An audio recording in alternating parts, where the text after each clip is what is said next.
आता बैठकीला मी जातो आहे. Yes sir. बैठकीमध्ये जी काही चर्चा होईल ती तुम्हाला मी सांगणार येऊन. Yes sir. त्यामुळे बैठक सकारात्मक होईल.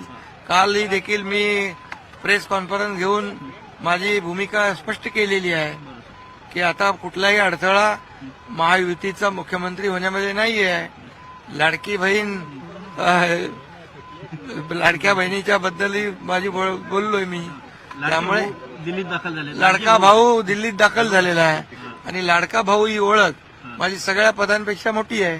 त्यामुळे तुमच्यासोबत काही मंत्री देखील उपस्थित आहेत, खासदार देखील उपस्थित आहेत. हो आहेत ना. सविस्तर चर्चा होणार मुख्यमंत्री आणि इतर आपलं मंत्रिमंडळ विस्तारासंदर्भात देखील सविस्तर सगळी चर्चा होईल Yes, sir. आणि त्याचं इतिवृत्त तुम्हाला सांगेल. सीएम साहेब, पण तुम्ही येण्यापूर्वी 2 उपमुख्यमंत्री सुद्धा बैठक करतायत अजित पवारांच्या सोबत, प्रफुल्ल पटेल यांच्या, सुनील तटकरे यांच्या निवासस्थानी. ते पण बैठकीला येणार आहेत. त्यामुळे ते देखील त्या बैठकीत आहेत आणि त्या अगोदर आल्यामुळे त्यांची पक्षाची बैठक, त्यांच्या पदाधिकाऱ्यांची बैठक झाली असेल. ओके.